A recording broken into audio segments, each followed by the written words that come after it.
Bom dia, igreja. Bom é estar na casa do Senhor com vocês. Bom é estar na casa do Senhor também com a presença daqueles que nos assistem. Deus abençoe a cada um. E eu convido você então a estar atento nessa manhã, porque o Senhor quer falar com você. O Senhor quer mudar o seu coração, seu coração entregue para o Senhor, ele vai realmente ser transformado. Deus quer abençoar a sua vida, Deus quer mudar você para a glória dele. Nós estamos lendo o livro de Juízes, e o livro de Juízes é um livro histórico, é um livro pesado, repleto de crimes bárbaros, tem muitos eventos repetitivos, onde os israelitas praticam o que é mal aos olhos do Senhor, voltam-se a servir outros deuses, Deus fica irado, ele entrega Israel nas mãos de opressores, aí o povo passa a clamar por socorro, Deus levanta um juiz para livrá-los, e o juiz traz a paz, só que aí a nação retorna ao pecado e tão logo esse juiz morre. Depois que o povo clama por socorro, pede ajuda, Deus dá a libertação, traz a paz, mas aí tropeçam de novo. Isso sucessivamente. São eventos repetitivos. Então os israelitas, eles eram o quê? Impenitentes. Impenitentes é o quê? Os livramentos de cada juiz, então, variavam, mas uma pessoa impenitente é aquele que não se penitencia, que não dá mostras de arrependimento, que persiste no erro, no crime, no vício, é incorrigível, é reincidente, é relapso. Então é muito ruim ser impenitente, é ruim demais. E Israel estava sendo assim. Os juízes, então, eram instrumentos de Deus para livrar o povo, só que o povo voltava a praticar o que era mal aos olhos do Senhor. E com todos os juízes foi assim, sem exceção.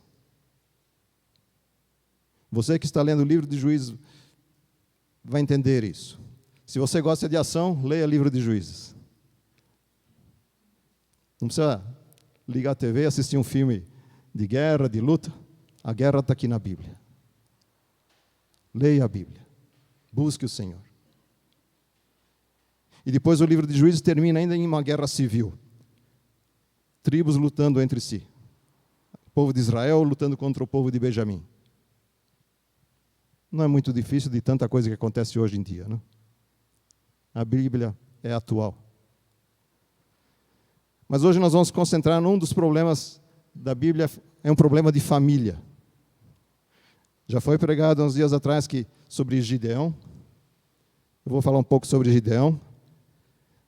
Eu vou pedir para você abrir o livro de Juízes 9:1. Juízes capítulo 9, versículo 1 a 6. Vamos falar um pouco de Gideão, mas vamos nos concentrar em Abimeleque, o filho dele.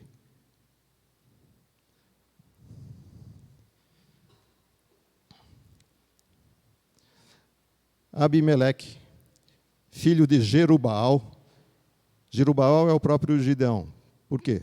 Porque Gideão, quando foi chamado por Deus, ele destruiu um poste ídolo de adoração a Baal. Então, depois, ele passou a ser conhecido como Jerubaal, que é o próprio Gideão. Então, Abimeleque, filho de Jerubaal, foi aos irmãos de sua mãe, em Siquém, e disse a eles e a todo o clã da família de sua mãe: perguntem a todos os cidadãos de Siquém o que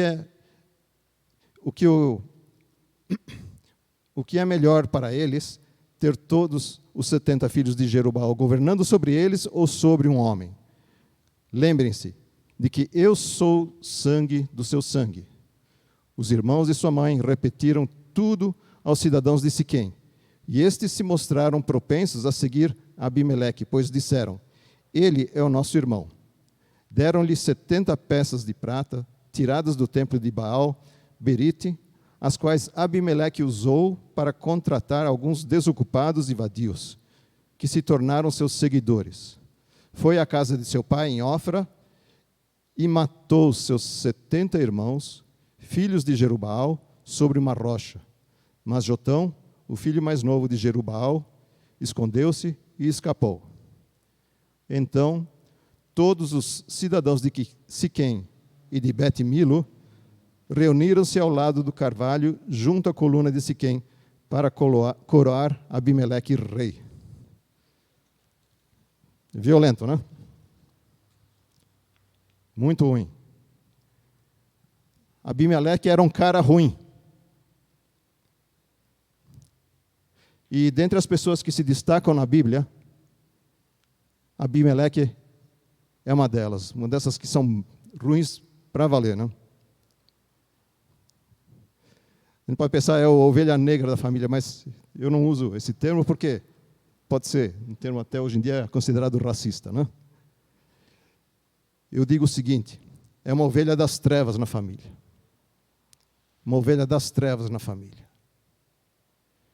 O Abimeleque foi filho de Gideão com uma concubina, né? Possivelmente uma escrava cananeia que era adoradora do deus Baal.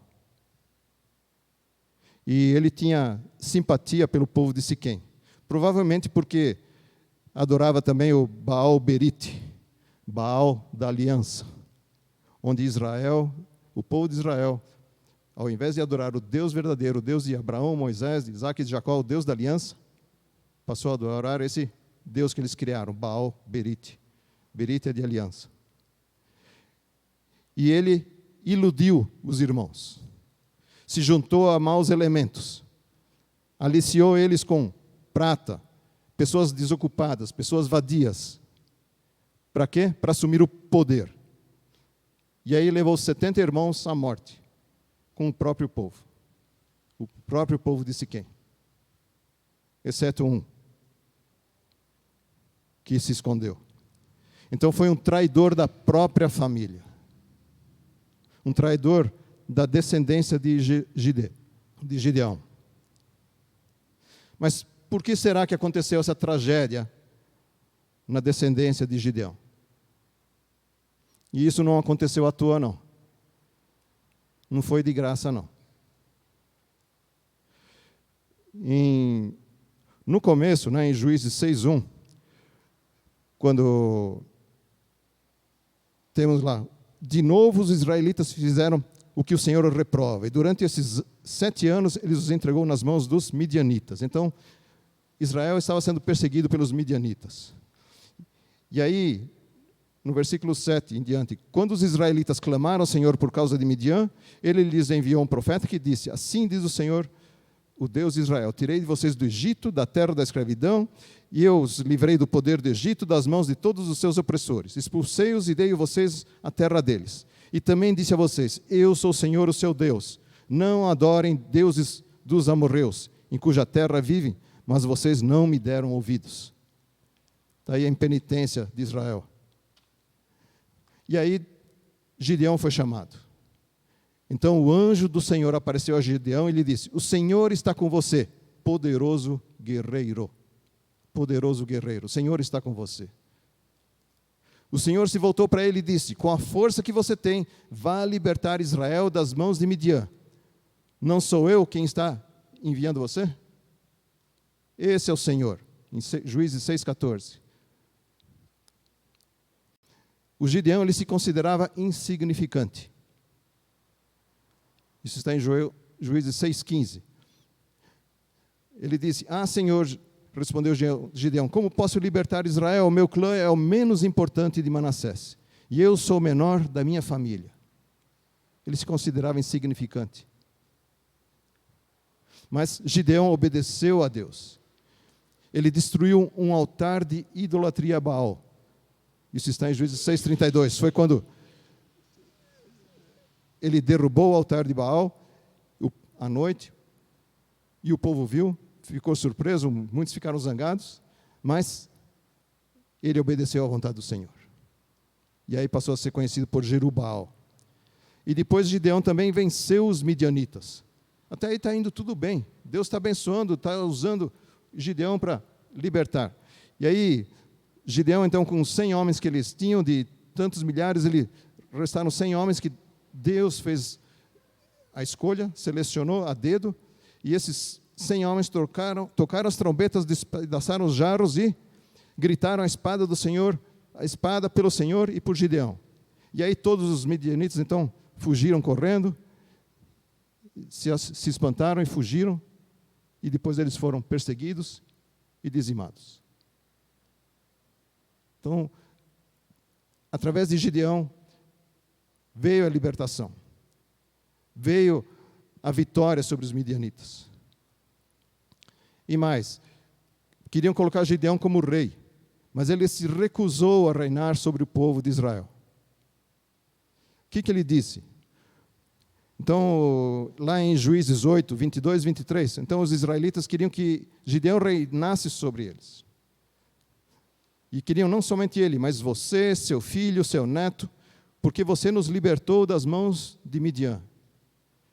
E aí a resposta dele: não reinarei sobre vocês, respondeu-lhes Gideão, nem meu filho reinará sobre vocês. O Senhor reinará sobre vocês. O Senhor reinará sobre vocês.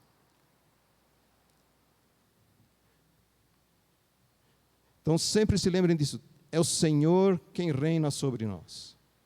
Não precisa ter intermediário. Deixa o Senhor reinar na sua vida.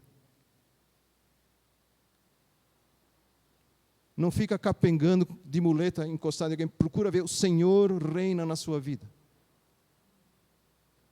Porque homens, pessoas falham. E o Gideão falhou.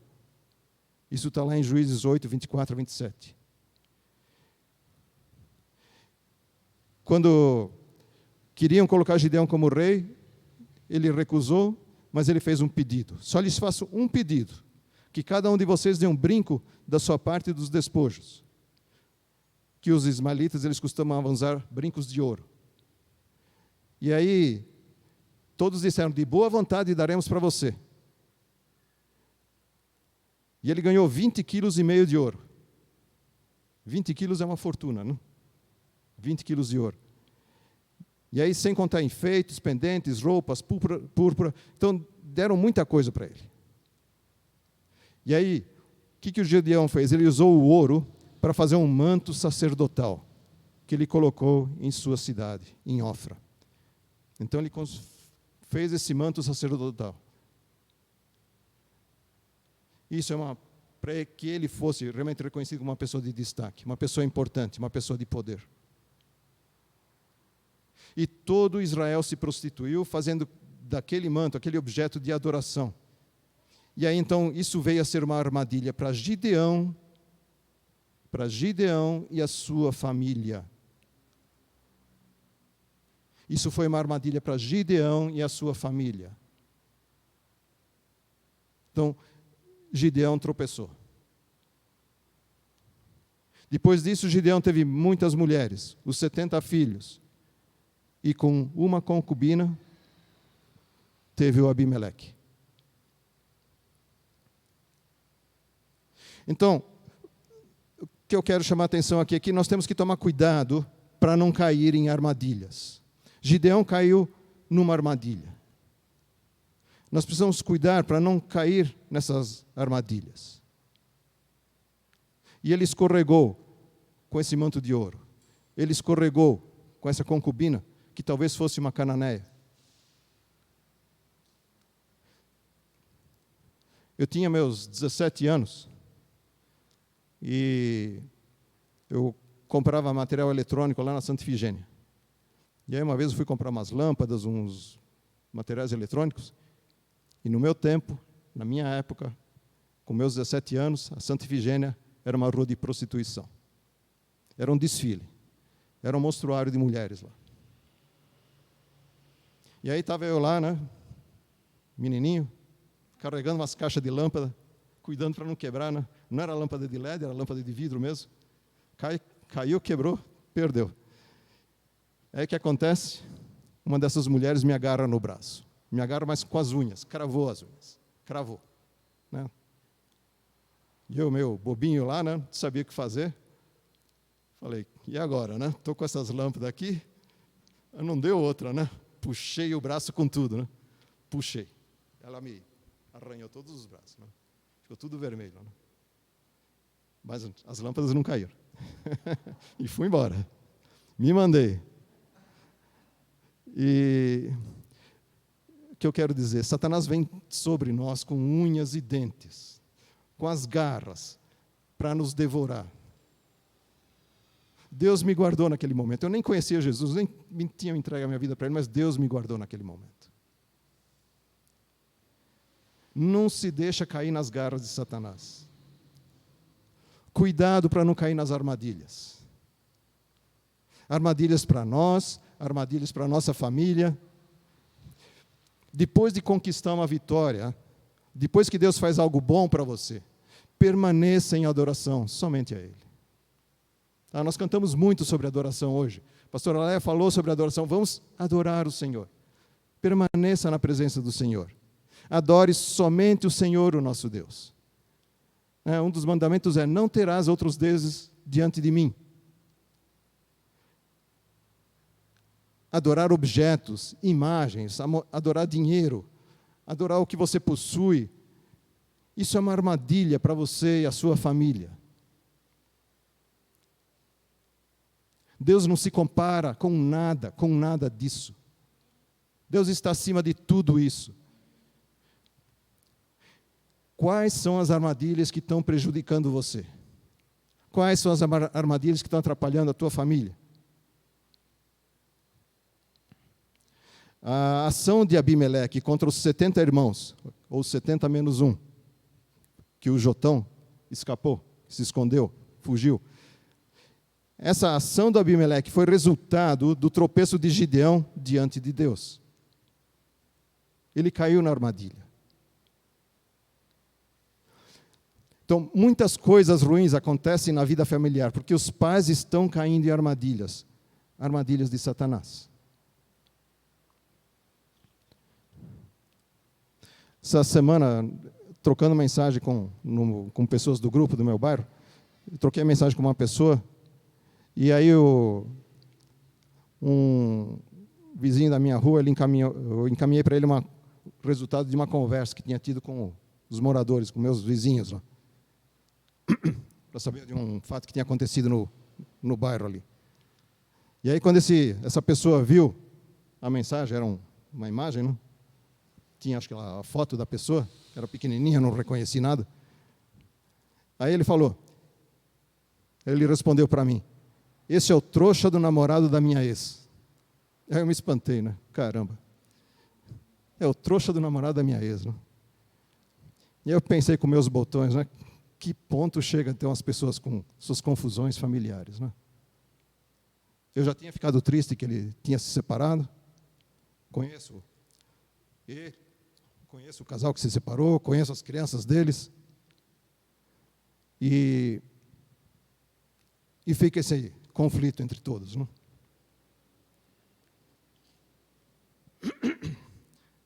Aí fica esse quarteto aí de pessoas aí se distratando. Mas a minha esperança é que se arrependam, que se voltem para Jesus. Só que eu fico me perguntando, o que vai ser da descendência deles, dos filhos deles? Então, tantas famílias tão bagunçadas, tão complicadas, o que vai ser da descendência deles? O que deu com a descendência do Gideão? As pessoas estão caindo em armadilha, os pais estão caindo em armadilha. E voltando agora ao Abimeleque. Então, em Juízes 9, no versículo 2, ele teve uma conversa esquisita com os irmãos. Ele começou falando: perguntem a todos os cidadãos de Siquém, o que é melhor para vocês? Que todos os 70 filhos de Jerubaal governem sobre vocês ou somente um homem? Ele. Lembre-se que eu sou sua própria carne. E o povo de Siquém já simpatizava-se com Abimeleque, por causa da idolatria a Baal. E aí os irmãos, então, eles repetiram tudo isso aos cidadãos de Siquém. Eles conversaram, espalharam isso. E eles se mostraram o quê? Propensos a seguir o Abimeleque. E aí falaram, ele é o nosso irmão. E aí então, esses 70 irmãos vacilaram. Eles se mostraram propensos a seguir o Abimeleque. Que bobinhos, não é? Ainda por cima, deram 70 peças de prata tiradas do templo do Baal Berite, quer dizer, o Baal da aliança deles, né? E deram para Abimeleque. E aqui que o Abimeleque fez com essa prata? Usou para contratar os vadios, os desocupados, e se tornaram seguidores dele.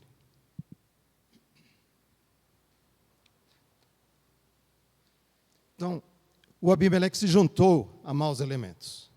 Deu dinheiro. Com o dinheiro, ele atraiu esses maus elementos. E aí, então, ele, no versículo 5 de Juízes 9, aí foi a casa de seu pai, lá em Ofra, Gideão, matou os 70 irmãos, filhos de Jerubaal, sobre uma rocha. Mas Jotão, o filho mais novo de Jerubaal, escondeu-se e escapou. Um deles escapou. Os irmãos, eles não tinham percebido a maldade no coração do Abimeleque. E aí eu friso algo que eu sempre insisto. O homem vê o coração. Deus vê o coração, o homem vê a aparência. Então, quando você está com alguém, procura conhecer o coração dessa pessoa. Porque, às vezes, essa pessoa está querendo te levar para o mau caminho. Essa pessoa está querendo te seduzir. Essa pessoa está querendo te levar para uma armadilha. Está querendo te derrubar, está querendo acabar com você. Seja como Deus, procure entender e conhecer o coração dessa pessoa. Seja um namorado, seja um amigo, seja uma colega, seja um companheiro de classe, seja quem for. Não se deixa levar pelos inimigos. Não se deixa levar pela influência de pessoas más, pessoas como Abimeleque. Nós precisamos ser mais espertos que os espertos. Tem muito esperto nessa terra. Seja mais esperto que os espertos. E isso só funciona com Jesus nos guiando e nos livrando das armadilhas. Permaneça em Cristo, para não cair nas ciladas de Satanás. E aí no versículo 6, então todos os cidadãos de Siquém e de Bet-Milo reuniram-se ao lado do carvalho, uma árvore, né? Uma árvore frondosa, o carvalho, junto à coluna de Siquém, para coroar Abimeleque rei. Aí o povo transferiu o poder para ele. Conseguiu o que queria. E aí o Jotão, o irmão dele que escapou, ficou sabendo disso, lá no versículo 7, subiu ao topo do monte Gerizim, e de lá de cima gritou para todos aqueles que estavam ali com Abimeleque: ouçam-me, cidadãos de Siquém, para que Deus os ouça. Me escutem, para que Deus escute vocês. Então o Jotão, o sobrevivente, ele entendeu a desgraça que estava acontecendo com a sua família e o seu povo. E aí ele se pôs a falar. E falou algo interessante aqui, a partir do versículo 8 de Juízes 9. Disse assim: certo dia, as árvores saíram para ungir um rei para si. Disseram à oliveira: seja nosso rei. A oliveira, porém, respondeu: deveria eu renunciar ao meu azeite, com o qual se presta honra aos deuses e aos homens para dominar sobre as árvores? Então as árvores disseram à figueira: venha ser o nosso rei. A figueira, porém, respondeu: deveria eu renunciar ao meu fruto saboroso e doce, para dominar sobre as árvores? Depois as árvores disseram à videira: venha ser o nosso rei. A videira, porém, respondeu: deveria eu renunciar ao meu vinho, que se alegra os deuses, que alegra os deuses e os homens para ter domínio sobre as árvores? Finalmente, todas as árvores disseram ao espinheiro: venha ser o nosso rei. Aí o espinheiro disse às árvores: se querem realmente ungir-me rei sobre vocês, venham abrigar-se à minha sombra. Do contrário, sairá fogo do espinheiro e consumirá até os cedros do Líbano. De todas as árvores boas, nenhuma quis reinar. Mas o espinheiro foi lá e tomou a frente.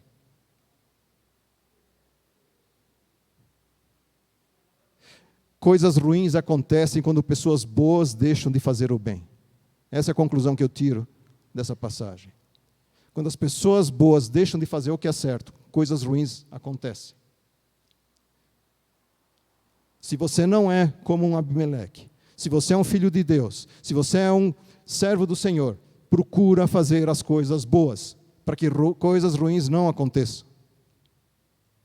Quando eu era criança, brincando de carrinho no morro do quintal de casa, eu rolei, capotei de lado e caí num belo de um espinheiro, uns espinhos desse tamanho assim. Me enchi de espinho. Dói muito. Eu era pequeno, devia ter talvez uns 7 anos ou menos, não sei. Estou chegando nos 60 e não esqueço disso. A gente não se esquece da dor disso. Dói demais. Dá para comparar um espinheiro com um traficante de drogas. O que o traficante fala? Ei, cara, fica comigo, senão eu acabo com você e tua família. Não é isso que ele faz? Se não ficar no grupo dele, se não ficar lá traficando e passando droga, se não continuar levando o dinheiro que ele pede, ele acaba com tudo. É o que o espinheiro aqui falou, né? Que o Jotão disse: se querem realmente ungir-me rei sobre vocês, venham abrigar-se à minha sombra. Do contrário, sairá fogo do espinheiro e consumirá até os cedros do Líbano. O cara mau é assim. O cara ruim é assim. O Abimeleque foi assim. E aí o Jotão continua no versículo 16. Será que vocês agiram de fato com sinceridade quando fizeram Abimeleque rei? Foram justos com Jerubaal e a sua família, como ele merecia? Meu pai lutou por vocês, arriscou a vida para livrá-los das mãos de Midian. Hoje, porém, vocês se revoltaram contra a família do meu pai, mataram seus 70 filhos sobre a mesma rocha e proclamaram Abimeleque, o filho de sua esposa, rei sobre os cidadãos de Siquém, pelo fato de ele ser irmão de vocês. E aí, se hoje, de fato, agiram com sinceridade para com Jerubaal e sua família, alegrem-se com Abimeleque, alegrem-se com você, ele com vocês. E começou a ironizar. Entretanto, se não foi assim, que saia fogo de Abimeleque e consuma as cidades do Siquém e de Bet-Milo, e que saia fogo dos cidadãos de Siquém e de Bet-Milo e consuma Abimeleque. Veio uma maldição aí do Jotão para Abimeleque, e para Siquém, e para Bet-Milo. E aí o Jotão, ele fugiu. Foi morar longe do Abimeleque. E aí, depois de somente 3 anos, depois de 3 anos que Abimeleque governava Israel, Deus enviou um espírito maligno entre Abimeleque e os cidadãos de Siquém. Então, aqueles que o apoiavam passaram a serem inimigos do Abimeleque. E aí agiram traiçoeiramente contra Abimeleque. E por que isso aconteceu? Está no versículo 24. Isso aconteceu para que o crime contra os 70 filhos de Gideão, Jerubaal, o derramamento de sangue deles, fosse vingado em seu irmão Abimeleque e nos cidadãos de Siquém, que o ajudaram a assassinar os seus irmãos. A mão de Deus pesa. O cara ruim vai pagar o preço final. O cara mau vai sofrer a consequência de Deus. Na aparência está indo tudo legal. Na aparência está indo tudo bem. Mas a mão de Deus pesa. Deus é justo. Deus não deixa o crime impune.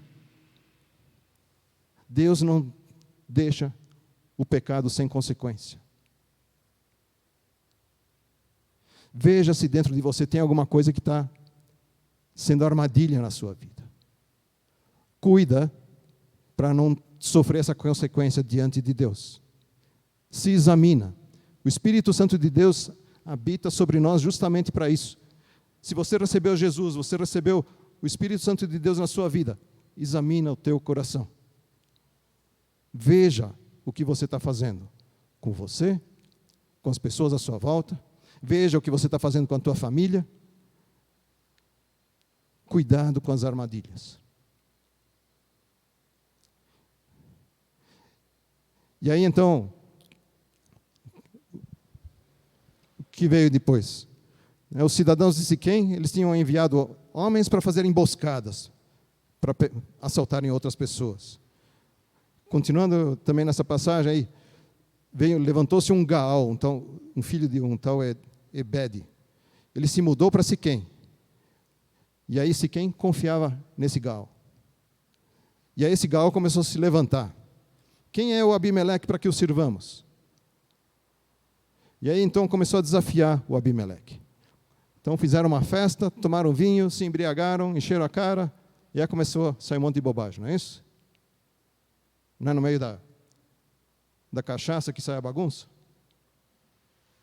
Não é, às vezes, no meio de um forró que sai um crime, que sai uma violência, sai uma briga.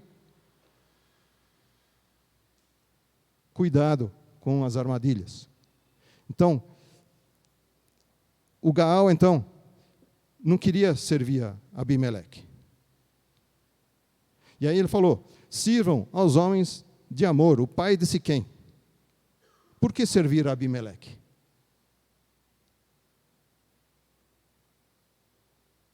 E aí ele ainda diz, se eu tivesse no comando desse povo de Siquém, eu me livraria dele. E diria a Abimeleque, mobilize seu exército e venha. Ainda provoca a luta, provoca a briga. Você fica cutucando as pessoas, provocando elas a briga, a discussão, ao bate-boca.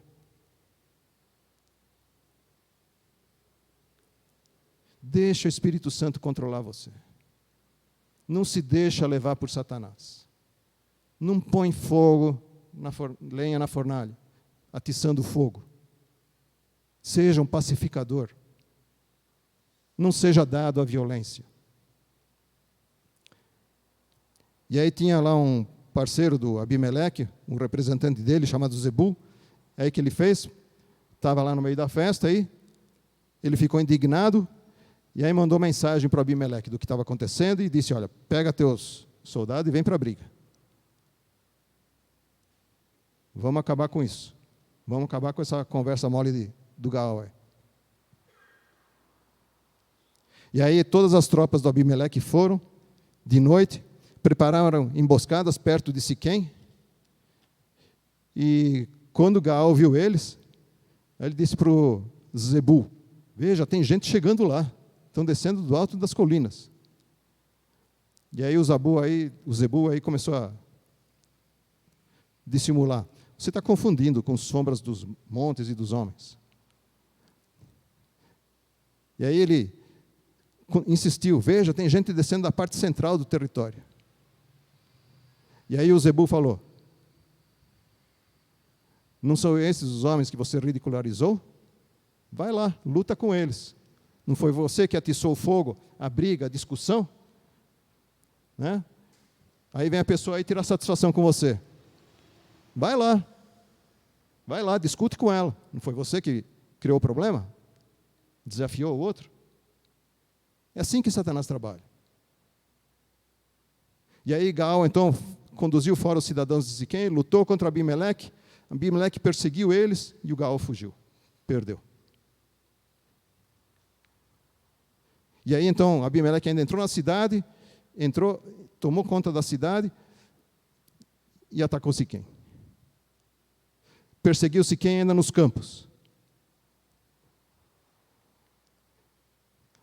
Abimeleque atacou a cidade o dia todo, até conquistar ela. E destruiu a cidade ainda e espalhou sal sobre ela. para não ter nem como cultivar, como plantar. Muito mal esse cara. E aí os cidadãos, as pessoas que estavam nesse Siquém, subiram numa torre, entraram na torre chamada El-Berite, né? E ficaram lá dentro, se esconderam lá. Aí o Abimeleque, o que faz? Pega uma árvore, corta o tronco, põe nos ombros e diz para todo mundo, façam a mesma coisa. Puseram os troncos, amontoaram os troncos na torre, em volta da torre. E aí puseram fogo. Mataram todos naquela torre. Todos. É um sanguinário. É um violento. E é isso que Satanás quer fazer com a gente. Quer nos destruir, quer acabar. Precisamos ser mais espertos que esses espertos. E depois não parou por aí. O Abimeleque foi a outra vila, a cidade de Tebes. Cercou ela, conquistou ela. E aí também lá tinha uma torre muito forte. Nas lutas as pessoas se juntavam e iam para as torres, porque era um lugar mais seguro. E ele atacou as torres. Se trancaram lá dentro, subiram lá para o telhado. E quando ele chegou perto para colocar fogo naquela torre também, da mesma forma que fez em Siquém, o que aconteceu? Uma mulher joga uma pedra de moinho na cabeça e rachou o crânio dele. Uma mulher. A Bíblia fala de outras mulheres também venceram guerras. Uma foi a Débora, mas aqui, uma mulher que não se diz o nome, ela jogou uma pedra de moinho. Não é uma pedra pequena, não. Agora, o que uma pedra de moinho fazia no alto de uma torre, né? Acho que estava lá para se defender mesmo disso. E aí, então, depois disso, os israelitas viram que o Abimeleque estava morto e voltaram para casa. E assim, no versículo 56 de Juízes 9, assim Deus retribuiu a maldade de Abimeleque, que Abimeleque praticara contra seu pai, matando os seus 70 irmãos. Deus fez também os homens de Siquém pagarem por toda a sua maldade. A maldição de Jotão, filho de Jerubaal, caiu sobre eles. Então o sobrevivente, o Jotão, lançou uma maldição e isso aconteceu.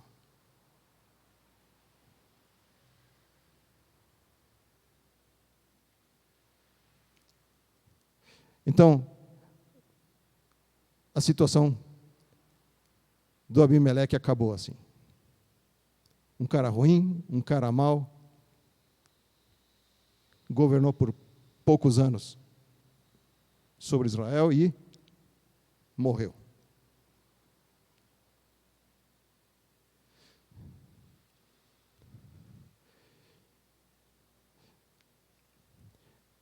Depois vieram outros juízes. O povo continua adorando deuses falsos. O povo sofria perseguição. Depois dos midianitas vieram os amonitas. Vieram outros juízes. Quando o povo se arrependia, então eles clamavam ao Senhor.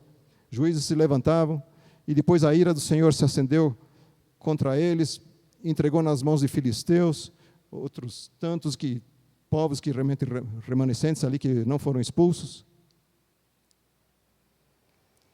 E Israel era impenitente. Não conseguia se arrepender, sinceramente, profundamente, dos erros que cometia. Não deixava de repetir os mesmos erros.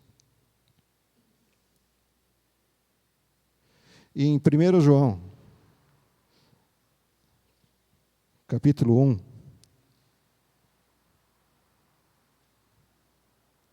versículo 6, versículo 5, nós temos o seguinte: esta é a mensagem que dele ouvimos e transmitimos a vocês. Deus é luz e não há treva nenhuma. Deus é luz, não há treva nenhuma. Se afirmarmos que temos comunhão com Ele, mas andamos nas trevas, mentimos e praticamos a verdade. Essa passagem, numa visita ontem a um dos irmãos da igreja, eu li essa passagem, a gente precisa entender. Se a gente diz que anda na luz, que tem comunhão com Deus, mas só que a gente está em pecado, anda nas trevas, então a gente está mentindo, não praticamos a verdade. Nós somos mentirosos diante de Deus. Se, porém, andarmos na luz como Ele está na luz, temos comunhão uns com os outros, e o sangue de Jesus, seu Filho, nos purifica de todo pecado. É isso que é estar com Jesus.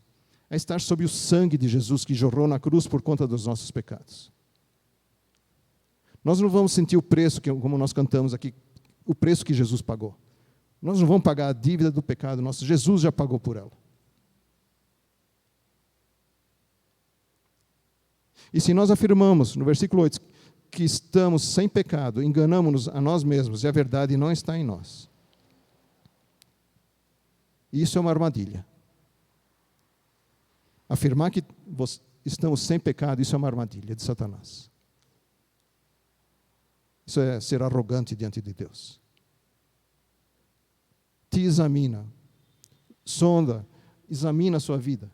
Veja onde que você precisa melhorar.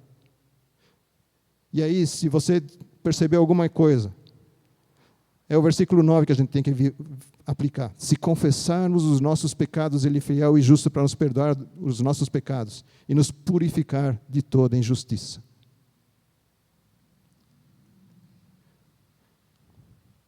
E se nós afirmamos que não temos cometido pecado, fazemos de Deus mentiroso, e a sua palavra não está em nós. Com o pecado, nós não podemos ser impenitentes. Precisamos ser penitentes. Precisamos nos arrepender. Precisamos entender que isso é muito ruim para nós. Que isso mata, que isso destrói a nossa vida, destrói a nossa família, destrói o nosso lar, destrói a nossa descendência. Nós temos uma responsabilidade com a nossa descendência. O Gideão falhou nisso. Nós não podemos falhar com a nossa descendência. Porque Deus visita a iniquidade dos pais, dos filhos, até a 3ª e 4ª geração. Mas Deus faz misericórdia até 1000 gerações daqueles que me amam e guardam os meus mandamentos. Deus é misericordioso. Deus é um Deus de amor. E continuando em 1 João, capítulo 2, meus filhinhos, escrevo-lhes essas coisas para que vocês não pequem. Se, porém, alguém pecar, temos um intercessor junto ao Pai, Jesus Cristo, o justo. Não coloca um Abimeleque acima de você. Coloque Jesus Cristo, o justo, sobre você. Deixa Ele controlar a tua vida. Deixa Ele reinar em você. Não se deixa levar pelos caras maus. Jesus é a propiciação pelos nossos pecados, não somente pelos nossos, mas também pelos de todo o mundo. E nós sabemos que o conhecemos se obedecemos aos seus mandamentos. Você conhece Jesus? Você já entregou sua vida para Jesus? Jesus é o Senhor, teu Salvador? Se você não tem certeza disso, pode me procurar, pode procurar os pastores. Procure ter certeza absoluta daquilo que realmente Jesus está fazendo na sua vida, de quem Ele é, porque Ele quer te salvar. Ele quer que realmente você fique longe das armadilhas. Ele ama você. Por pior que seja o mal que você cometeu, Ele ama você, Ele quer te tirar do fundo do poço. Se você anda com Jesus e tropeça, é impenitente, para com isso. Se entrega para Jesus, se firma na rocha, anda com o Senhor, Ele é o teu Deus, não o desaponte, Ele deu o próprio Filho por você, Jesus morreu na cruz por você, Ele pagou o preço por você, e nós não temos que sofrer nada do que Jesus sofreu. Por quê? Porque Ele realmente nos salvou com amor, Ele pagou o preço do nosso pecado.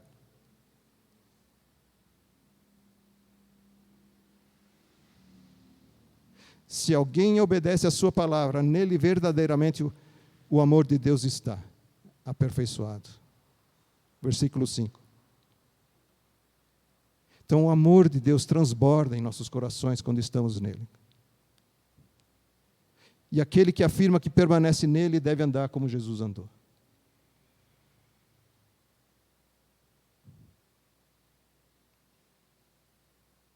Então, no versículo 9 de 1 João 2, quem afirma estar na luz, mas odeia seu irmão, continua nas trevas. Essa é a ovelha das trevas que eu falo. Se você tem raiva de alguém, você não gosta de alguém, você tem maus sentimentos por alguém, você está agindo como uma ovelha das trevas. Seja uma ovelha de Cristo. Seja uma ovelha do Senhor Jesus. Preencha-se do amor do Altíssimo. E ame até os seus inimigos, aqueles que te perseguem, aqueles que te atormentam. Quem ama a seu irmão permanece na luz, e nele não há causa de tropeço. Mas quem odeia seu irmão está nas trevas e anda nas trevas e não sabe para onde vai, porque as trevas o cegaram. Abra os olhos. Não se torne como um cego. E no versículo 12 ainda temos: filhinhos, eu lhes escrevo porque os seus pecados foram perdoados graças ao nome de Jesus. Pais, eu lhes escrevo porque vocês conhecem aquele que é desde o princípio. Jovens, eu lhes escrevo porque venceram o maligno. Filhinhos, eu lhes escrevi porque vocês conhecem o Pai. Pais, eu lhes escrevi porque vocês conhecem aquele que é desde o princípio. Jovens, eu lhes escrevi porque vocês são fortes, em vocês a palavra de Deus permanece. Vocês venceram o maligno. Não amem o mundo, nem o que nele há. Se alguém amar o mundo, o amor do Pai não está nele. Pois tudo que há no mundo, a cobiça da carne, a cobiça dos olhos, a ostentação dos bens, não provém do Pai, mas do mundo. Tudo isso passa, a cobiça dessas coisas do mundo passa. Isso é para a família, pais, filhos, é para todos. Satanás destrói a família. Mas aqui nós temos a palavra de Deus para nós, para manter a família firme no Senhor. Para que de geração em geração todos sejam abençoados e recebam a misericórdia do Senhor.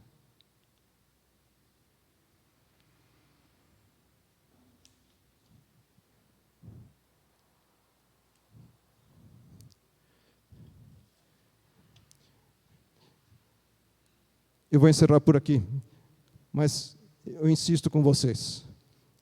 Não caiam em armadilhas. Afastem-se dos maus elementos. Fujam dos espinheiros. Não ponha a sua família em guerra. Não suscite a ira de Deus contra você e a sua casa. Se cair, sejamos penitentes ao errar. Arrependamo-nos. Não vamos cometer os mesmos erros do passado. Erros que talvez nossos bisavós, nossos avós, nossos pais, nós mesmos tenhamos cometido. Não seja uma ovelha das trevas dentro da tua casa. Não seja um escravo do pecado. Não sirva a Satanás. Seja uma pessoa boa, com Jesus no controle da tua vida. Seja obediente a Deus. Seja obediente aos seus mandamentos. Não deixa de fazer as coisas boas. Quantas pessoas precisam receber coisas boas? Precisam de ajuda. Não deixe de fazer o bem. O Senhor está com você, poderoso guerreiro. O Senhor se volta para você e diz: com a força que você tem, vá libertar as pessoas da sua casa das mãos dos inimigos. Diga isso para quem está do teu lado. Repita comigo: com a força que você tem, vá libertar as pessoas da sua casa das mãos do inimigo. Você em casa, grave isso. Com a força que você tem no Senhor, vá libertar as pessoas da sua casa das mãos dos inimigos, do inimigo. Alguém na tua casa pode estar preso nas garras de Satanás. Pode estar com as unhas encravadas no braço. Pode estar sendo atormentado, sofrendo. Pode estar na desgraça, no fundo do poço. Vai lá. ajuda. Com a força que você tem, vai libertar essas pessoas. É o Senhor quem está enviando você para essa missão. Se tem alguém que está se perdendo no mundo, entregue o controle para o Senhor. Se você está longe de Cristo, se você sabe que tem alguém longe de Cristo, tanto você, essa pessoa, dobre os joelhos, clame ao Senhor, seja penitente, volte-se para o Senhor, o nosso Deus, o único e verdadeiro Deus. E assim você pode ser usado por Ele, para a libertação dessa pessoa que pode estar nas mãos do inimigo. Porque essa pessoa está sofrendo. Talvez você esteja sofrendo. Então, eu apelo aqui para que você deixa o teu sofrimento de lado, se apegue ao Senhor. Se precisar, arranca o braço das garras de Satanás. Mesmo que isso te machuque. Mesmo que isso fira você. O Senhor vai te restaurar. O Senhor vai te ajudar. O Senhor vai te levantar. Ele quer o melhor para você. E nós vamos orar por isso agora. Põe a sua mão sobre o seu coração.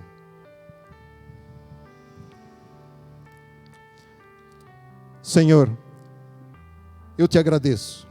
Te agradeço por todo o teu amor para com nossas vidas. Porque tu és Deus. Tu és o nosso Deus digno de todo louvor e adoração. Tu és o Deus Altíssimo, Todo-Poderoso, que nos tem amado, que nos tem abençoado. E eu te agradeço, Senhor, porque no teu cuidado, tu tens olhado por nós, Senhor. Tu tens estendido a tua mão sobre nós. E eu peço a tua ajuda, Senhor. Se estamos caindo em armadilhas, se estamos caindo em ciladas de Satanás, ajuda-nos, ó Deus, a sair dessa. Pedimos o teu socorro, Senhor. Pedimos o teu auxílio. Pedimos a tua ajuda. Porque não queremos, Senhor, continuar sofrendo. Não queremos, Senhor, continuar pecando. Limpa-nos, Senhor, e purifica-nos. E eu te agradeço porque tu nos deste Jesus, teu Filho, teu único Filho, nosso Senhor e Salvador, Redentor, que tomou sobre si nossos pecados na cruz, sofrendo em nosso lugar, pagando o preço que deveria ser lançado sobre nós. O castigo que deveria ter sido lançado sobre nós, tu, Jesus, sofreste na cruz. E eu te agradeço pelo teu perdão, por tua salvação. Perdoa, Senhor, a cada um que reconhece, ó Deus, que errou diante dos teus olhos, que desobedeceu-te em alguma área, Senhor, da sua vida. Que teu Espírito Santo continue agindo no coração, fortalecendo e sustentando essa vida. E que sejamos todos penitentes, que nos arrependamos e não cometamos mais os mesmos erros, ó Deus, os nossos erros do passado. Que sejamos uma ovelha tua, Jesus, uma ovelha santificada, pura e limpa, e não como uma ovelha desse mundo, ovelhas das trevas. Que andemos na tua luz, porque tu és a nossa luz. Ajuda-nos, Senhor, a sermos boas pessoas. E para isso controla a nossa vida, Senhor. Porque sabemos que com o nosso próprio esforço não vamos conseguir. Dependemos de Ti, Senhor. Por isso invocamos o Teu nome, Jesus. Para que sejamos obedientes a Ti, ó Deus. Obedientes aos Teus mandamentos. E obrigado, Senhor, porque Tu estás conosco. Tu nos reconheces como poderosos guerreiros em Tuas mãos. Tu, Senhor, se volta para nós e nos diz, com a força que temos, devemos prosseguir e libertar pessoas da nossa casa, das mãos do inimigo. Ó Pai, em nome de Jesus, eu peço a tua ajuda para que haja libertação nas famílias, da nossa igreja, de nossos familiares, de nossos amigos, conhecidos. Ó Pai, que a libertação seja, ó Deus, estendida a muitos que estão, ó Deus, em armadilhas de Satanás. Obrigado, Senhor, porque és Tu quem nos envias para essa missão. Ó Pai, obrigado por Teu amor para conosco. Obrigado por Tua bondade. Obrigado por nossas vidas. Obrigado por Teu povo aqui desta nossa igreja. Obrigado por cada um que aqui está presente, por cada um que está assistindo.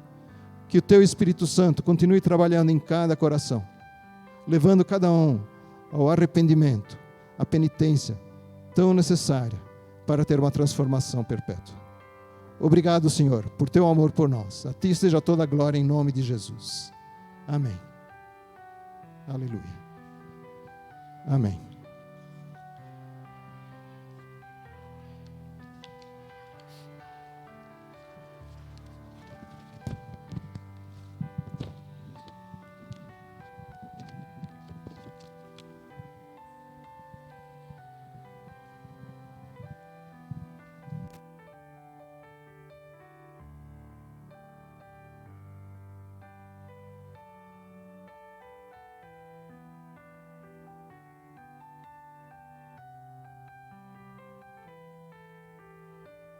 Pela palavra ministrada. Aquele que tem ouvido, ouça o que o Espírito Santo diz. E o Espírito Santo de Deus falou conosco nesta manhã. E depende de cada um de nós aceitarmos ou não a palavra do Senhor. O Senhor tem falado, o Senhor tem ministrado. E muitas vezes nós achamos, não é para mim, né, é para o outro. A palavra do Senhor é para cada um de nós. Para cada um de nós. E um dia nós vamos nos apresentar diante de Deus. E lá não vai ter mais tempo. Né? Mas eu era muito jovem, ou muito velho, ou eu queria curtir minha vida, ou eu queria... Então eu não quis praticar a tua palavra. Não vai ter mais tempo para isso. O tempo é hoje. O tempo é agora. Ou nós aceitamos aquilo que está na palavra e praticamos. Hoje é o tempo. Amém? Você crê nisso? Que hoje é o tempo? Que Deus está falando com você hoje? E Ele tem falado. E vai falar muito. Queridos, nós estamos num tempo de jejum como igreja. E quando nós nos levantamos em jejum e oração, quando uma pessoa, imagina quando uma igreja se levanta em jejum e oração, Deus age. E nós temos visto Deus agir. E Deus tem falado conosco, tem ministrado em nosso coração. Amém? Eu estava pensando agora a respeito da oferta, é o momento do nosso culto, e no Salmo 26, no primeiro versículo, na parte B, diz assim, o salmista diz assim, tenho confiado no Senhor sem vacilar. Tenho confiado no Senhor sem vacilar. Eu achei interessante, porque Davi passou por tanta dificuldade, foi perseguido, tanta luta, tanta guerra. E ele diz aqui, tenho confiado no Senhor sem vacilar. Será que nós temos confiado no Senhor sem vacilar em relação aos dízimos e ofertas? Porque às vezes nós pensamos assim, eu não vou dar o dízimo, não vou dar a oferta, porque eu não ganho muito, pode faltar na minha casa.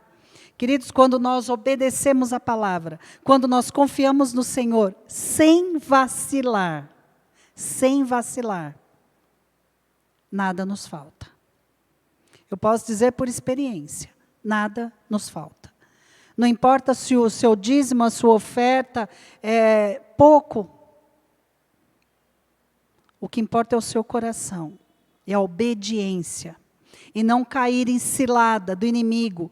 Quando o inimigo vem e fala, você vai dar o dízimo e oferta, pode faltar para a semana. Você vai dar o dízimo e oferta na igreja, o que vão fazer com o dízimo e com a oferta? A igreja, ela precisa, né, dos dízimos, das ofertas para se manter. Mas quem sustenta a igreja é Deus. E quem sustenta a sua vida é Deus. Quem sustenta a minha vida é Deus. Por isso eu posso dizer, tenho confiado no Senhor, sem vacilar. Feche os teus olhos, coloca o teu coração diante de Deus agora, nós vamos estar ofertando. Você em casa também. Hoje em dia, né, nós ofertamos, nós fazemos transferência. Então você pode fazer essa transferência nesta hora e ofertar ao Senhor. Nós devolvemos ao Senhor o pouco do muito que Ele tem nos dado e nos abençoado. Senhor, nesta hora nós queremos ofertar de todo o coração e com alegria, obedecendo a Tua palavra e confiando em Ti sem vacilar. Abençoa, Senhor, o teu povo, nesta manhã, neste momento, em nome de Jesus. Amém. Você possa vir com sua família, orar aqui no gasofilácio e a consagrar ao Senhor a sua oferta. Amém? Declaramos que aqui reina a glória do Senhor, sua graça é manifesta, está presente o seu amor. Corações se quebrantarão, almas vão se derramar, e o Espírito de Deus reinará.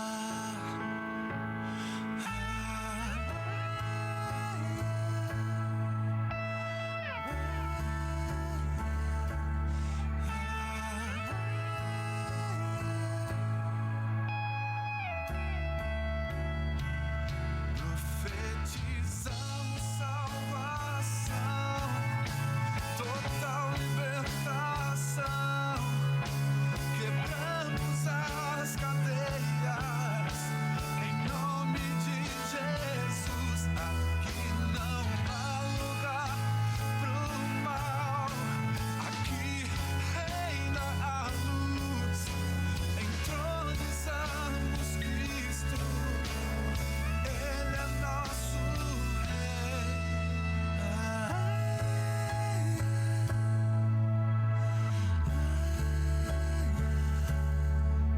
Declaramos que aqui reina a glória do Senhor, sua graça é manifesta, está presente o seu amor. Corações se quebrantarão, almas vão se derramar, e o Espírito de Deus reinará. Profetizamos salvação, total libertação, quebramos as cadeias, em nome de Jesus. Aqui não há lugar pro mal, aqui reina a luz. Senhor, nós, Pai, porque pudemos ofertar na tua casa. Obrigada, Senhor, porque o Senhor tem nos sustentado. O Senhor, Pai, não tem deixado faltar nada, Senhor, a nossa família, a nossa igreja. Muito obrigada, Papai, por isso. Obrigada pelo teu amor e cuidado conosco, Papai. Que possamos ser obedientes a Ti em todas as áreas da nossa vida. Nos ajuda, Espírito Santo. Nós te pedimos em nome de Jesus. Amém. Amém. Glória a Deus.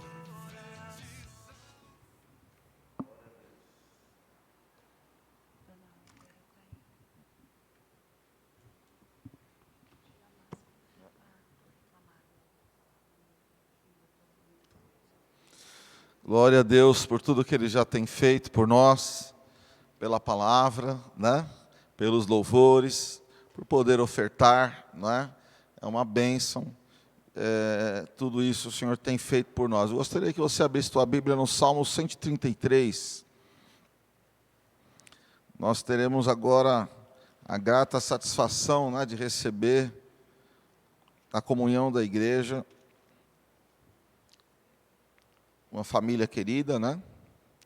Salmo 133. Como é bom e agradável quando os irmãos convivem em união. É como óleo precioso derramado sobre a cabeça, que desce pela barba, a barba de Arão, até a gola de suas vestes. É como orvalho de Hermon, quando desce sobre os montes de Sião. Ali o Senhor concede a bênção da vida para sempre. Eu gostaria de reforçar a questão da comunhão, né? A comunhão da igreja. E nessa hora nós queremos receber uma família querida, Dona Vera, a Vivian, o seu Romeu está aqui também, eles são proprietários desse prédio, uma família querida, muito abençoada mesmo, né? Pudemos visitá-los e é assim um prazer ter vocês conosco e tudo que a gente tem feito, nós servimos a Deus juntos, né? Cada um, né, de uma forma, e eles são muito anfitriões, não são, irmãos? São muito anfitriões, vocês têm graça para ser anfitrião. Eu estou querendo honrar mesmo vocês, eu tenho esse sentimento, eu já disse isso particularmente, então não é segredo. Estou dizendo agora publicamente. Vocês são muito graciosos como anfitriões, consideramos assim, né? E a comunhão é tão importante. Eu gostaria que vocês viessem, Vera, Vivian, aleluia. Seu Rômeu, muito bem-vindo, seu Rômeu. Deus abençoe sua vida. Sim, a dona Vera veio agora só em função da pandemia, a gente tem as nossas restrições, né? Mas é um prazer receber vocês como membros da igreja, comunidade Verbo da Verdade. O nosso coração se alegra demais em receber vocês e certamente faço minhas palavras da igreja, né? Isso. E os irmãos que estão também pela internet nos assistindo. Então, sejam bem-vindas à comunhão da igreja. Vocês fazem parte de um corpo de Cristo, né? Uma parte do corpo de Cristo que está aqui, simples, mas Jesus trabalha nas coisas simples, né? Então, são corajosos aqui e mais duas corajosas para estar conosco. Amém? Aleluia! Glória a Deus! Eu gostaria que você ficasse de pé, estendesse a tua mão, pedir para a pastora Leia ficar mais perto de mim aqui. Nós vamos orar, a gente costuma ficar mais pertinho assim e tal, mas na pandemia a gente fica, né, mais distante. Senhor, estende as tuas mãos assim. Senhor, obrigado, meu Deus, por esta família querida. Obrigado pela Vivian, obrigado pela dona Vera. Obrigado, Senhor, por estas vidas que têm estado conosco. E nessa hora, Pai, nós recebemos na comunhão da igreja, nós recebemos, ó Pai, as tuas filhas. Que seja, Senhor, um tempo de comunhão precioso, onde a tua bênção venha sobre elas e sobre esta família. Abençoamos toda a sua casa, em nome de Jesus. A tua graça, Senhor, seja sobre as tuas filhas, que aqui elas se sintam bem, que elas possam ser, Senhor, ministras, ó Deus, na tua casa, em tudo que o Senhor tem chamado. A tua bênção seja sobre elas, meu Deus, em nome do Senhor Jesus. Aleluia. Glória a Deus. Nós temos um costume, né, então nós vamos fazer o seguinte, eu acho que vai dar certo, hein? Fica um pouquinho mais distante assim, ó. Eu gostaria que os irmãos dessem uma cotoveladinha, quem quiser vir aqui, ó, dá uma cotoveladinha, tem que ser de longe, hein? A gente dá abraço, mas dessa vez não vai dar. Sejam bem-vindas, em nome de Jesus. Cotoveladinha só, pessoal. Seja bem-vindo. Não é tão caloroso, mas... né? Que Deus abençoe, sejam bem-vindas, aleluia.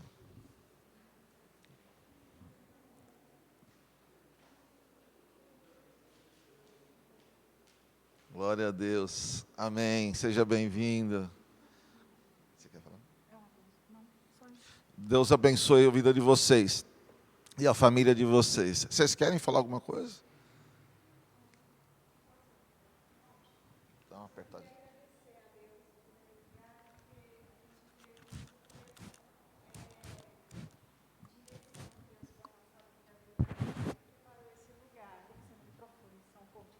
Ah, tá. Então, a gente... Dá para escutar assim? Então, a gente queria agradecer, em primeiro lugar, a Deus por esse lugar e porque a gente crê que foi Ele que preparou a nossa vinda para cá.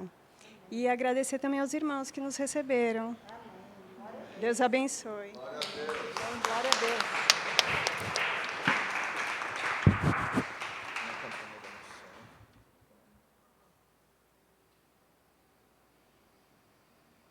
Amém, glória a Deus. Já estamos terminando o nosso culto, só alguns avisos. Essa semana nós vamos estar fazendo a campanha da unção nas casas. E você que quer participar, depois eu falo. Eu esqueci o olhinho, gente, para quem não pegou. Mas acho que todos pegaram aqui, não pegaram? Pegaram, né, no domingo? Glória a Deus. Ainda bem. Então, nós vamos quarta-feira fazer a unção, né, nas casas. Vai ser pelo Zoom, é isso? É isso, Renato? Pelo Zoom. Então, 20h30. Então, todos entrem, né, nesse horário. E aí, nós vamos dar as coordenadas de como será feita a unção na sua casa e na minha casa. Amém? Nós achamos importante, né, essa unção, nesse tempo que nós estamos passando ainda de pandemia e tantas dificuldades que as famílias têm passado. Então, nós entendemos que é importante esse tempo.